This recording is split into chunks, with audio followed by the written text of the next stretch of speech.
मेरी इजाजत के बगैर इतना बड़ा कदम उठाया तो उठाया कैसे? क्या हो गया अम्मी, आहिस्ता बात करें, पड़ोसी सुनेंगे तो क्या कहेंगे? मैं तो सिर्फ इनसे ये पूछ रही हूँ कि इतनी सारी रकम 10,000 रुपए इनके पास आए कहाँ से जो इन्होंने अपनी बहन के हाथ में रख दिए? भाई उसने मांगे, मुझसे मना नहीं किया गया, मैंने दे दिए। हाँ हाँ, तुम्हारा तो बड़ा कानून का खजाना है ना, जो उसने मांगे तुमने दे दिए। मैंने मांगे थे अपनी भतीजी के लिए, उसकी सालगिरह पे, तो तुम्हारे पास नहीं आए। आप कहाँ से आ गए? तो दोस्त से लेकर दिए थे मैंने। अच्छा, यानी कि अब कर्जा भी उतारना पड़ेगा। वाह रजिया वाह, तू बड़ी अच्छी बहन है।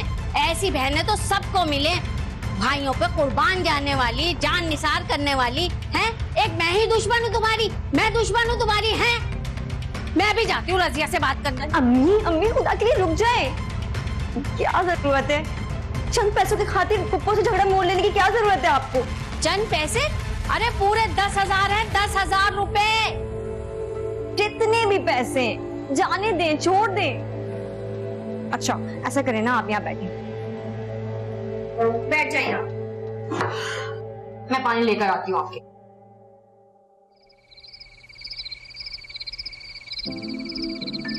आप ही चाय।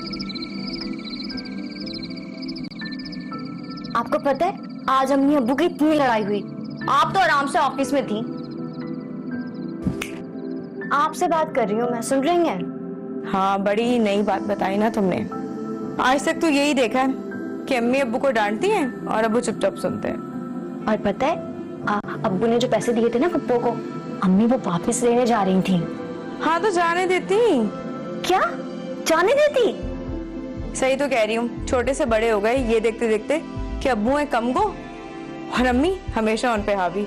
और अम्मी क्या, अम्मी का पूरा खानदान हर वक्त उन पे रूप रखता है। अरे ऐसे क्यों देख रही हो हीरा? सही तो कह रही हूँ मैं, जब अब्बू को अपनी इज्जत का ख्याल नहीं है तो हम अब्बू की इज्जत क्यों करेंगे? कभी कभी तो मुझे अब्बू पे बहुत गुस्सा आता है, अपनी बीवी पे उनका कोई इख्तियार ही नहीं है। क्या मर्द ऐसे होते हैं? मर्द तो बारोब होते हैं, घर के सरबरा। और एक अब्बू, उनकी इन्हीं आदतों की वजह से ननियाल वाले उनका हमेशा मजाक उड़ाते हैं। मेरा तो खून खौलता है। इसी वजह से मैं मामू और खाला के घर नहीं जाती हूँ। आपकी इन्हीं बातों की वजह से ना अम्मी आपसे नाराज रहती हैं, और ऊपर से जिद करके आपने जॉब कर ली। हाँ तो क्यों जाऊं मैं उनके घर? जहाँ मेरे बाप की इज्जत नहीं है वहां मैं क्यों जाऊं? और देखो हीरा, मैं जॉब इसलिए कर रही हूँ कि मैं कल को कुछ बन जाऊं और मामू और खाला को बताऊं कि हम उनसे कम नहीं हैं। आप ही, आपको क्या लगता है आप जॉब करके इतना कमा लेंगी कि मामू और खाला के बराबर आ जाए, उनके जितना बड़ा घर खरीद लें? तो क्या करूं अगर हमारा घर उनके घर से थोड़ा छोटा है, लेकिन हमारी फैमिली भी तो छोटी है ना। अम्मी चाहें तो आराम से वक्त गुजार सकती हैं। अच्छा ना, गड़े मुर्दे तो ना उखाड़े। मैं ना अम्मी को चाय देकर आती हूँ, आप सो जाएं। फराज, मुझे नहीं लगता कि इस ऑफिस में काम करने का तुम्हारा बिल्कुल भी दिल है। इस महीने में सेल की सबसे कम परसेंटेज तुम्हारी आई है। यह महीना मुकम्मल होने से पहले पहले अपना काम पूरा कर लिया करो। यह महीना मुकम्मल होता है और तुम्हें याद आता है कि काम भी करना है। बॉस को क्या जवाब दूंगा मैं? सॉरी सर, नेक्स्ट टाइम ऐसा नहीं होगा। मैं पूरी कोशिश करूंगा। कोशिश नहीं, तुम्हें करना पड़ेगा। यहाँ ऑफिस में बैठकर बातें करने से गुरेज करोगे ना तो काम पर ध्यान लगेगा। अपना काम पूरा करो और मुझे कॉन्फ्रेंस रूम में मिलो। मुझे मीटिंग करनी है अगले प्रोजेक्ट के हवाले से। और हाँ, ये तुम्हारे लिए लास्ट वार्निंग है। आइंदा मुझे तुम दोनों बातें करते ना नजर आओ। जा सकते हो।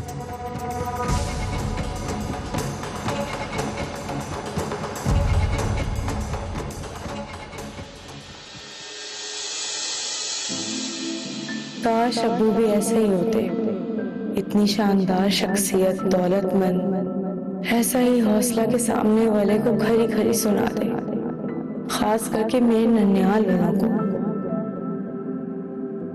फरा, क्या सोच रही हो तुम? सर कुछ नहीं, वो मैं ये फाइल चेक करवाने लाई थी।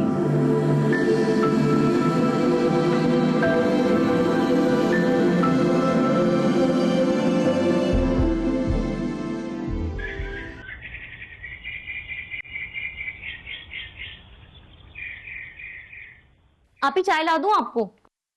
नहीं, खाना लगा दो, बहुत भूख लग रही है। खाना तो आज घर में पका ही नहीं है। हम लोग जा रहे हैं खाला के घर पर। ये घर दावत है ना, उन्होंने घर नया लिया है। मैं नहीं जा रही। आप क्यों नहीं जा रही? क्योंकि मैं बहुत थकी हुई हूँ।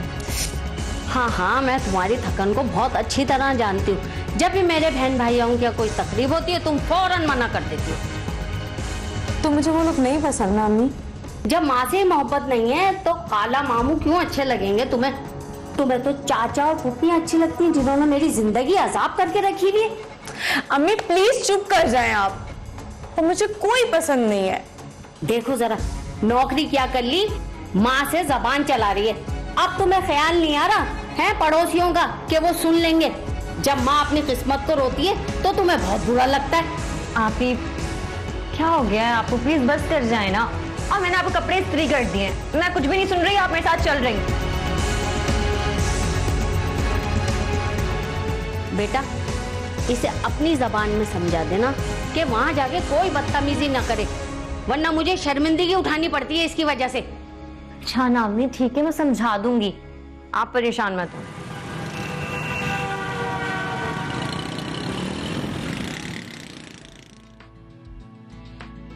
Happy birthday Imad sir. Thank you. आपको याद था? इतना अहम दिन मैं कैसे भूल सकती हूँ?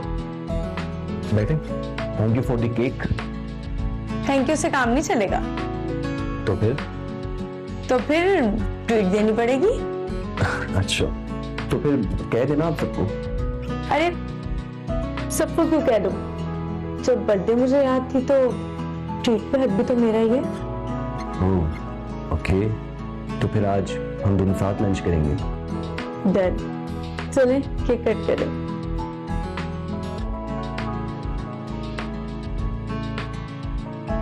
Happy birthday to you, happy birthday to you, happy birthday dear Imad sir.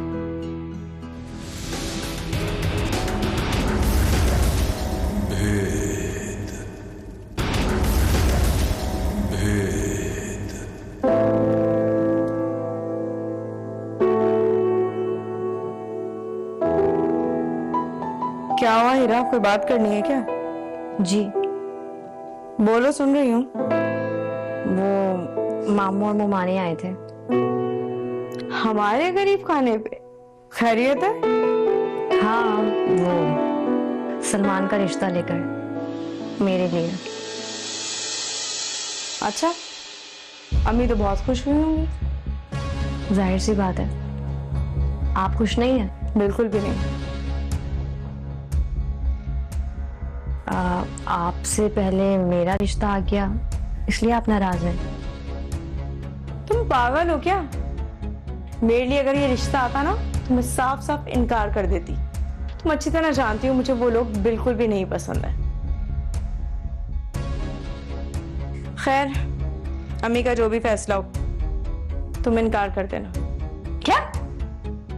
ये क्या कह रही हैं आप? सही तो कह रही हूं मैं। तुम नहीं जानती इन लोगों को, सारे के सारे किस तरह के हैं। तुम्हारे लिए रिश्ता इसलिए भेजा है कि तुम अब्बू की तरह डरपोक हो, उनकी किसी भी ज्यादती पे आवाज नहीं उठाओगी। आप जानती हैं वो लोग कितने अमीर लोग हैं, उनके लिए रिश्तों की कमी है क्या? अच्छा, तो तुम उस जहन्नुम की आग में जलना चाहती हो। चलो सही है, मैं कौन होती हूँ तुम्हें कुछ कहने वाली। लेकिन एक बात याद रखना, मुझसे कोई उम्मीद मत करना कि मैं तुम्हारे ससुराल वालों की जी हजूरी करूंगी या तुम्हारे होने वाले शौहर की। हद करती हैं आप ही। आप सिर्फ रिश्ता आया है और आपने वावेला मचाना शुरू कर दिया। आपको पता है अब्बू भी कितने खुश हैं इस रिश्ते से। हाँ, तो अब्बू तो खुश होंगे ना, सारी जिंदगी उन्होंने अपने ससुराल की जी हजूरी जो की है। खैर, मेरे सर में बहुत दर्द हो रहा है। तुम्हारी बातों में ना चाय ठंडी हो गई, जाओ गर्म करके लेकर आओ। लाती हूँ।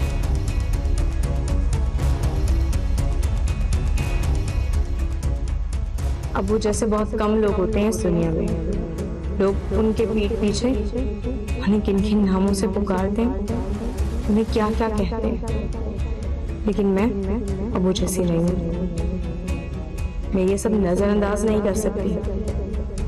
काश मेरे पास बहुत सारी दौलत होती, तब अबू को सलमान की जॉब की तो कशिश नहीं लगती और ना ही हीरा इस तरह सोचती।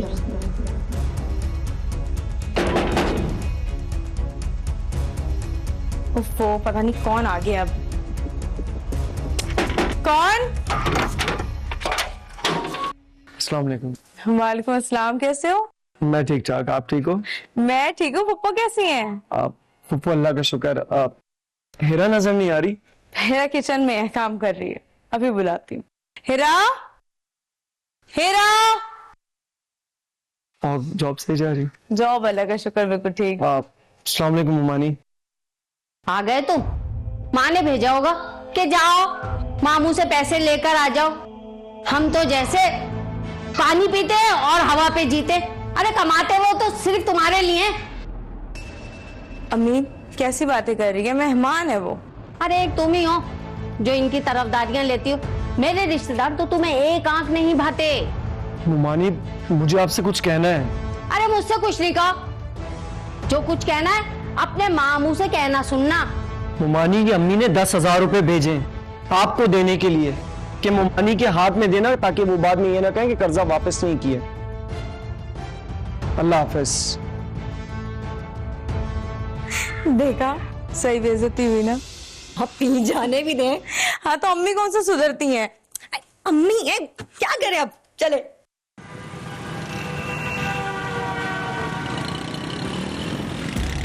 हाँ तो क्या कह रही थी तुम रास्ते में? सॉरी यार, मेरे घर के बाहर तुम्हें वेट करना पड़ गया। वो एक्चुअली इम्पोर्टेंट फाइल एक भूल गया था, तो तभी जाना पड़ा। कहना तो चाह रही हूँ, लेकिन डर लग रहा है कि कहीं आप बुरा ही ना मान जाए। वाकई तुम मेरे बारे में भी जानती क्या वो लड़की? जितना जानती हो उतना काफी है। आप वही हो जिससे मैंने अपने ख्वाबों में बसाया हुआ है। अच्छा प्लीज प्लीज देखो, मेरी बात सुनो। मैं एक शादीशुदा हूँ और मैं तुम्हें किसी भी धोखे में नहीं रखना चाहता। मेरी वाइफ का नाम अस्मा है और वो मेरे मामू की बेटी है। मेरी शादी मेरी माँ की पसंद से हुई थी और मैं तुम्हारे जज्बे की भी बहुत कदर करता हूँ। अगर तुम इस सब कुछ जानकर भी मुझसे शादी करना चाहती हो तो मुझे कोई मसला नहीं है, मैं कर लूंगा। पर अभी नहीं, अभी रुको, घर जाओ, आराम से जवाब दे देना। नहीं, आप अभी फैसला करें। देखो फराब, अस्मा माँ बनने वाली है और उसे इस वक्त मैं अकेला नहीं छोड़ सकता, और वो मेरे निकाह में भी रहेगी। आपकी बीवी आपकी दूसरी शादी पे शोर तो नहीं करेगी ना? सुना है वो बहुत अमीर माँ बाप की बेटी है। क्या करेगी? अगर उसका बाप कब्र से भी उठकर आ गया ना, तब भी मैं अपना फैसला नहीं बदलूंगा। और मुझे लगता है कि अस्मा को मुझ पर शक हो चुका है। अक्सर वो मुझसे सवालात करती रहती है कि ऑफिस से इतना लेट क्यों आ रहे हो। खैर, मैंने अम्मी से जिक्र किया था तुम्हारे बारे में। तो क्या कहा अम्मी ने? क्या कहेंगी वो? वही नसीहत है कि तुम्हें इतनी अच्छी बीवी मिली है, तुम फिर भी दूसरी शादी करने का इरादा रख रहे हो। एक तो तुम बाप बनने वाले हो और मेरी बातें शायद तुम्हें इस वक्त तो समझ नहीं आ रही, क्योंकि तुम पर मोहब्बत का भूत जो सवार है। बड़ों बड़ों के दिल बदल जाते हैं जब वो बाप बनते हैं। बस यही कहा सब उन्होंने। मोहब्बत का भूत सिर्फ आप पे सवार तो नहीं है, मैं भी तो इसमें बराबर की शरीक हूँ। हाँ जानता हूँ। आपकी अम्मी मान तो जाएंगी ना? देखो यार, फिलहाल तो उन्होंने मना कर दिया था, लेकिन ये है कि मेरे इसरार करने के बाद शायद मान जाए। कौन है वो खुशनसीब जिसका ये शौहर है? क्या वो भी इसके काबिल है? इस तरह का इंसान तो सदियों में पैदा होता है। मैं इमाद की मोहब्बत में इतना आगे निकल चुकी हूँ कि वापस पलटना मुमकिन नहीं। तो दो शादियां भी तो कर लेते हैं। वैसे भी इमाद जैसा शख्स मेरे साथ होगा तो तो लोगों की बोलती खुद ब खुद बंद हो जाएगी, खास तौर पे मेरे ननिहाल वालों की। बहुत सही वक्त पे आए हो। अभी अभी मैं आई हूँ ऑफिस से। मैं हमेशा सही वक्त पे ही आता हूँ। बस कर दो, ये बताओ आना कैसे हुआ? क्या मतलब है कैसे आना हुआ? मेरा दिल चाह रहा था आप लोगों से मिलने का, तो आ गया। अब मैं एक बात बोलूं तुम्हें, देखो बुरा नहीं मानना, तुम बहुत अच्छे इंसान हो, सीधे साधे हो, अब लेकिन अम्मी आपकी बेइज्जती करती है, मुझे अच्छा नहीं लगता, आप मत आया करें। अब अरे ये मेरे मामू का घर है, मेरा आना जाना तो लगा रहेगा। और जहाँ तक मुमानी की बात है तो वो मुझसे बड़ी हैं, उनके सामने खामोशी इख्तियार करना मुझे अच्छा लगता है। लेकिन इंसान को इतना भी सीधा नहीं होना चाहिए कि दुनिया उसे निगल जाए। खैर आप बताएं, फूफो कैसी है? अब वो बिल्कुल ठीक है। तो ये बताओ कि हेरा और मुमानी नजर नहीं आ रही? वो मार्केट गई हैं, एक्चुअली हीरा की मंगनी की तैयारी चल रही है। अच्छा, खैर मुझे तो सबको ये बताना था कि मेरी जॉब हो गई है और हम सब बहुत जल्द यूएस शिफ्ट हो जाएंगे। अरे फिर तो आपको मिठाई लेकर आनी चाहिए थी ना। चलो खैर है, मैं आपके लिए चाय बनाती हूँ और कुछ खाने को भी लेकर आती हूँ। अरे नहीं नहीं, उसकी जरूरत नहीं है। आप एक काम करें ना, आप कभी मामू के साथ आए मेरे घर, मुझे अच्छा लगेगा। और मुझे भी अच्छा लगेगा, किसी दिन जरूर चक्कर लगाएंगे। मुझे आप इजाजत दें, ठीक है? अल्लाह हाफिज। ओके।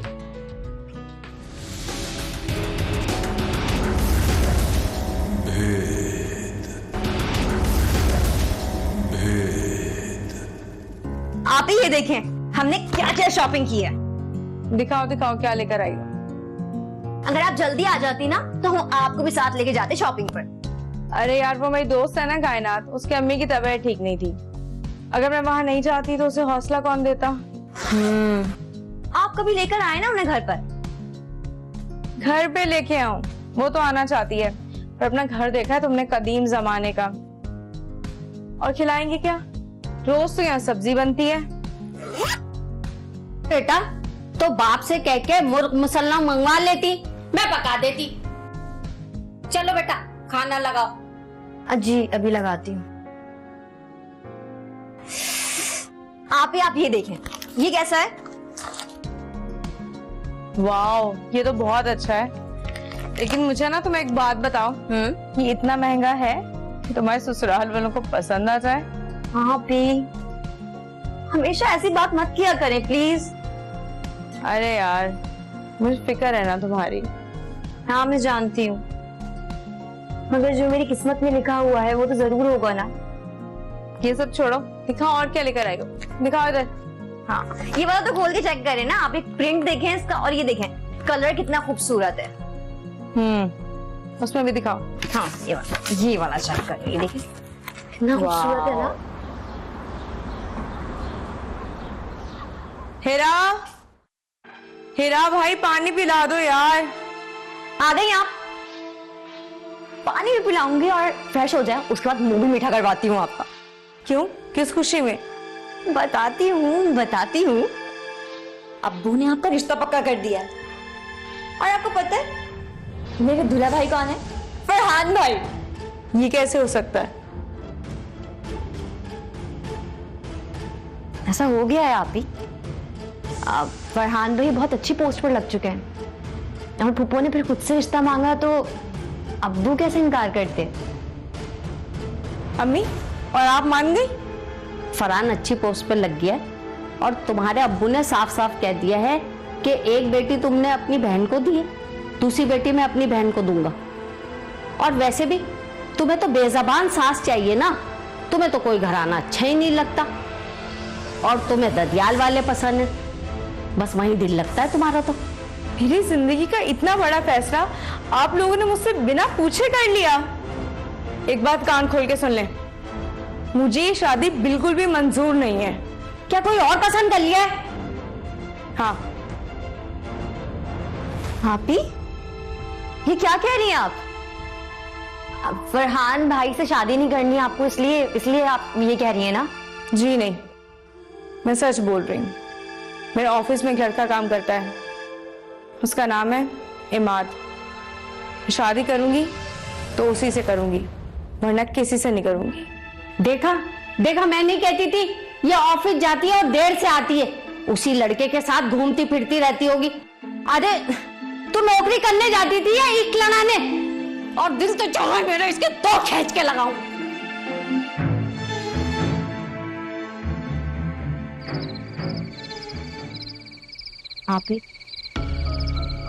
आप मुझे बताएं, कौन है वो और क्या करता है? उसका नाम इमाद है, वो मेरे ऑफिस में मैनेजर है।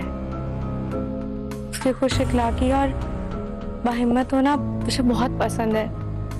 बस एक मसला है, वो शादीशुदा है। क्या वो शादीशुदा है? आप एक कुछ तो होश के नाखून लें। आप ऑफिस काम करने जाती नहीं या फिर? तुम कैसी बातें कर रही हो? मैं तो तुम्हारी बहन हूँ, जानती नहीं हो क्या मुझे? अच्छा ठीक है, आप उससे मोहब्बत करती है ना, लेकिन उस लड़की का क्या कसूर है जो उसकी बीवी है? आप ही एक लड़की होकर दूसरी लड़की का घर कैसे उजाड़ सकती हैं? क्या वो उसे छोड़ने के लिए राजी है? नहीं,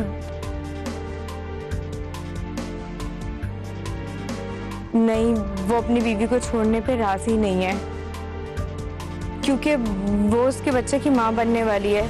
लेकिन वो कहता है वो अपनी बीवी से बिल्कुल प्यार नहीं करता है, क्योंकि उसकी पसंद की शादी नहीं है ना, उसकी माँ की पसंद की है। आप किस तरह की बातें कर रही हैं? वो उसकी पसंद नहीं है, फिर भी वो उसको छोड़ने के लिए राजी नहीं है। आप एक माँ एक बीवी की हाय लेंगी, खुदा के लिए अपना फैसला बदल लें। आप ही फरहान भाई बहुत अच्छे हैं, आपको बहुत खुश रखेंगे, और अब तो उनकी जॉब भी इतनी अच्छी हो गई है। मैं जानती हूँ फरहान बहुत अच्छा लड़का है, लेकिन मैं इमाद की मोहब्बत में गिरफ्तार हूँ। मैं फरहान के साथ कभी खुश नहीं रह पाऊंगी। हाँ, अगर मेरी जिंदगी में इमाद नहीं होता तो शायद मैं इस रिश्ते से खुश हो जाती।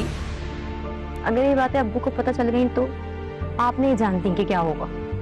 हाँ, मैं जानती हूँ क्या होगा, लेकिन इमाद की मोहब्बतें मुझे बाहिम्मत बनाती है। आप ये जरा सा हिमाकत है।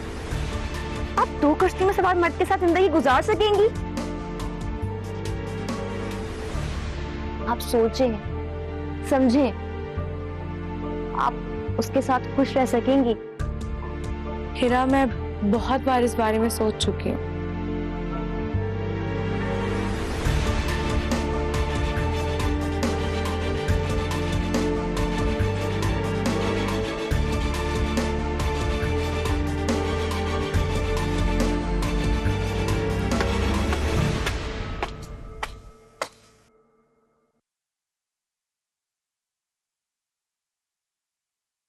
फराह बेटा, मुझे तुमसे एक बात करनी है।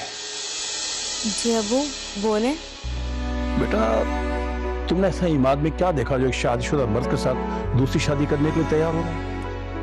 अब्बा, मैंने उसमें वो देखा है जो मैं हमेशा आप में तलाश करती रही हूँ, एक भारूप शख्सियत।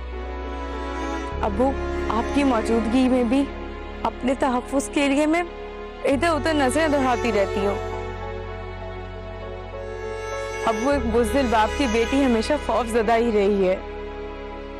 आपको हमेशा से मुझसे यही गिला था ना कि मैं बहुत बदलिहाज, बदतमीज और छोटे बड़ों का अदब नहीं करती हूँ। पर ऐसा क्यों है, कभी जानना चाहा आपने?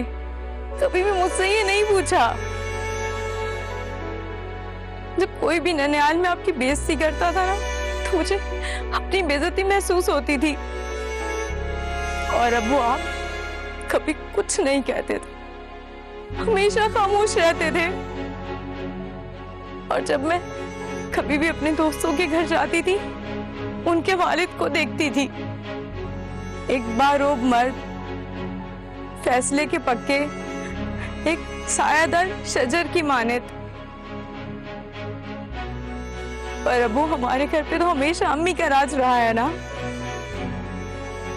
मैंने पढ़ा था अबू, जिस घर में औरत की हाकिमियत रहती है ना, वो घर कभी आबाद नहीं रहता, और जिस घर में मर्द की हाकिमियत रहती है ना, वो घर हमेशा आबाद रहता है।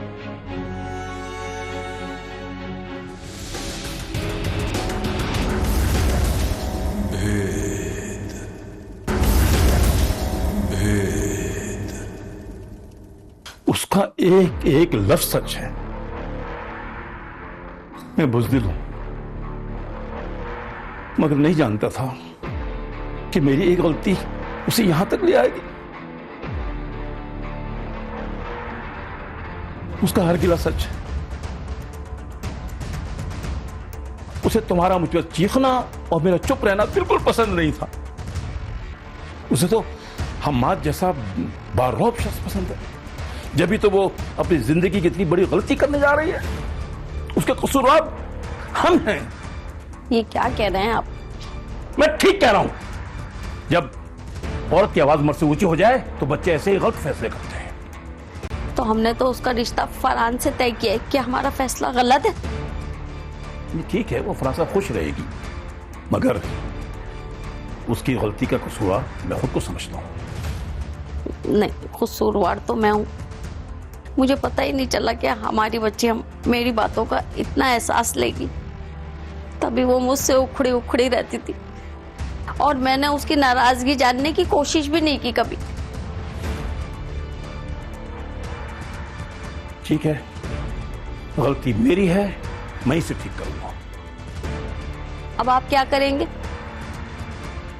मैं अम्मा से मिलूंगा, उसकी मिन्नत समाजत करूंगा।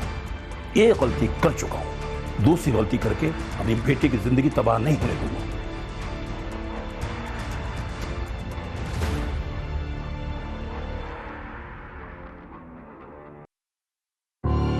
मैं सुनकर रिक्वेस्ट करता हूं, खुदा के लिए मेरी बेटी पीछे छोड़ दो। खुदा के लिए उसका पीछे छोड़ दो। तुम्हारे साथ एक मजबूर बाप हाथ जोड़कर अपनी बेटी की जिंदगी की भीख मांग रहा है। वो हमारी गलती की सजा नहीं होगी। वो नहीं जानती तुमसे शादी करके उसको तबाह कर देगा। अल्लाह तुम्हें बेटी डरो उस वक्त से कि कल तुम भी किसी के सामने बेटी का बाप बनकर हाथ जोड़कर खड़े हो।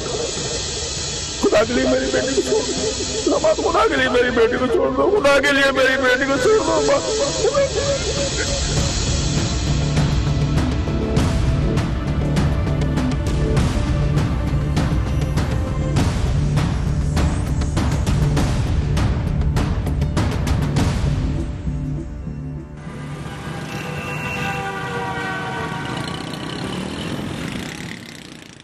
आज हम बहुत दिन बाद मिले हैं। तुमने एक कॉल तक नहीं की। हाँ, इन दिनों में बहुत कुछ हो गया। अल्लाह पाक ने मुझे बेटी से नवाजा और अपनी बीवी की तबीयत को लेकर मैं बहुत फिक्रमंद था।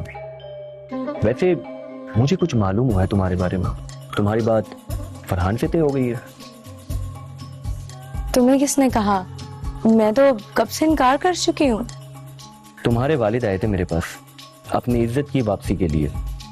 तुम्हारी बात फरहान से तय हो गई है, इसका इल्म तुम्हारे पूरे खानदान को है। और तो और तुम्हारे वालिद ने कहीं वास्ते भी दिए मुझे। वो तो मुझे खुश देखना ही नहीं चाहते। फरा, हर बाप को अपनी बेटी से मोहब्बत होती है और हर एक बेटी अपने बाप की इज्जत और आबरू होती है। और आज तो मैं खुद एक बेटी का बाप। आप कहना क्या चाहते हो? कुछ नहीं, कभी कभी मैं अपने ससुराल के बारे में सोचता हूं तो मुझे याद आता है कि क्या रोब और क्या दबदबा था मेरे मामू का। लेकिन अगर वो भी अपनी बेटी के साथ नाइंसाफी होते देखते तो वो भी मेरे पास आते और शायद हाथ जोड़कर माफी भी मांगते, सिर्फ और सिर्फ अपनी इज्जत और आबरू के लिए। और मैं उन्हें उसी तरह वापस लौटाता जैसे तुम्हारे वालिद को लौटाया। लेकिन उस वक्त तो बात कुछ और थी और आज मैं एक बेटी का बाप। इन सब बातों का क्या मतलब है? क्या आप मुझे छोड़ना चाहते हो? फरा, मैं मजबूर हूं। मेरा दिल 3 हिस्सों में बंटकर रह गया है। एक में तुम, एक में मेरी बीवी और एक में मेरी बेटी। अब तुम ही बताओ कि इस बटे हुए दिल का तुम क्या करोगी? बेहतर है ना कि तुम वापस लौट जाओ। कभी सोच भी नहीं सकती थी कि आप जैसा शख्स अपनी बातों का इतना कच्चा निकलेगा। घर वालों ने मुझे कितना समझाया पर मैं ही पागल थी जो आप पे भरोसा करती रही हूँ। जा रही हूँ मैं हमेशा हमेशा के लिए, पर याद रखूंगी कि एक शख्स था बहुत आन बान वाला, दुनिया से डर गया और बेवफाई कर गया। फरा, इस बात का अंदाजा तुम्हें अभी तो नहीं होगा, लेकिन चंद सालों बाद जरूर हो। मर्द आन बान करने वाला नहीं, सही वक्त पर सही फैसले करने वाला होना चाहिए, जैसे तुम्हारे वालिद ने किया और जो मैं आज कर रहा हूं।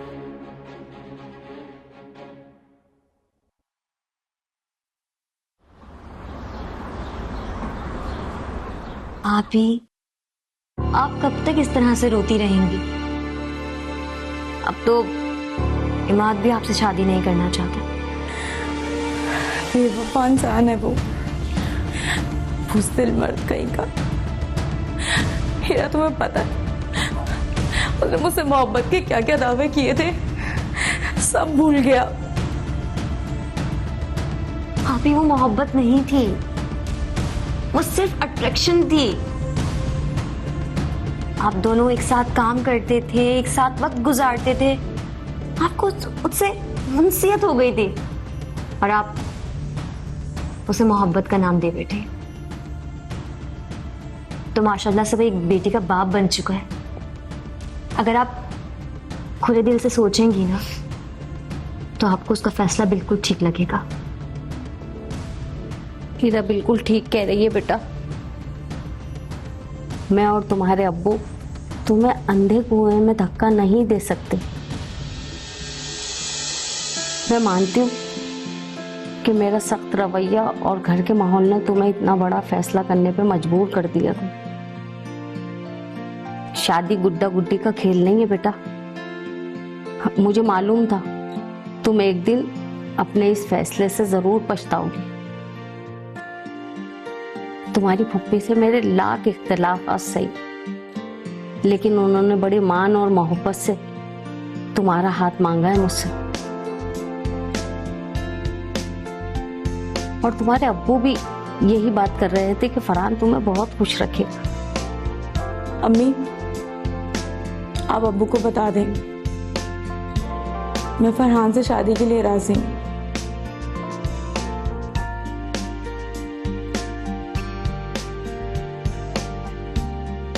मेरी बहुत प्यारी बच्ची। अम्मी, मुझे आपसे और अब्बू से बहुत गिले शिकवे रहे, लेकिन आप दोनों के इस फैसले ने सब गिले शिकवे मिटा दिए। अच्छा, एक बात और सुन लो। मैं पहले शादी फरा की करूंगी। अरे क्यों भाई?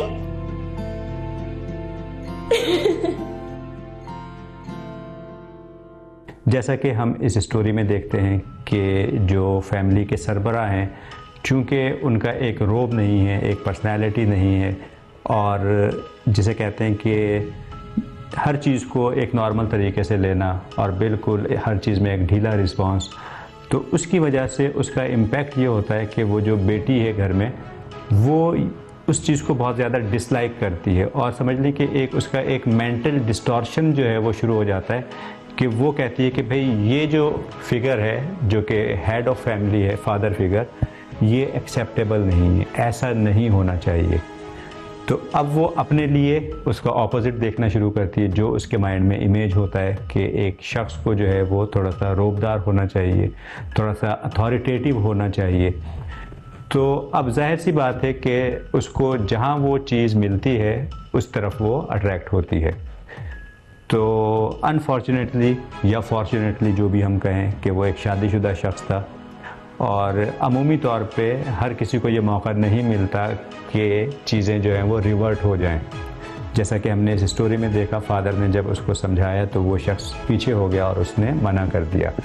लेकिन बहुत सी दफ़ा जज्बाती तौर पे इस तरह के अगर फ़ैसले होते हैं और चीज़ों को सही तरीके से ना समझा जाए तो कॉम्प्लेक्सिटी की वजह से प्रॉब्लम्स क्रिएट होती हैं, और फिर वो जो एक पहले से हंसता बसता घर था उसमें भी ख़राबी पैदा होती है। तो यहाँ पे दो चीज़ें हमें इस स्टोरी में देखने को मिलती हैं। अगर हम अपने लाइफ पार्टनर को देखने जाते हैं और लाइफ पार्टनर की तलाश में आप अपनी आइडियल पर्सनैलिटी को ढूंढते हैं, तो ज़रूरी नहीं है कि आप पहले से कोई मैरिड शख्स है तो उसको अप्रोच करना शुरू कर दें। आप अगर थोड़ा सा पेशेंटली देखेंगे, चीज़ों को आगे लेके चलेंगे तो आपका आइडियल लाइफ पार्टनर भी मिल जाएगा। लेकिन अगर आप किसी शादीशुदा शख्स से जाते हैं और शादी करते हैं तो वहाँ से भी एक अंडरस्टैंडिंग होनी चाहिए और फिर उसके लिए पूरे जो प्रोटोकॉल्स हैं प्रॉपर उनको फॉलो करना चाहिए, अदरवाइज़ दोनों फैमिलीज़ के लिए प्रॉब्लम्स का सबब बन सकता है। सिमिलरली अगर मर्दों की हम बात करें तो आज अगर कोई शख्स 20 साल का है, 25 साल का है, 30 साल का है, भले शादी हो गई या नहीं हो गई, that doesn't make any difference. अपनी पर्सनैलिटी पे काम करें।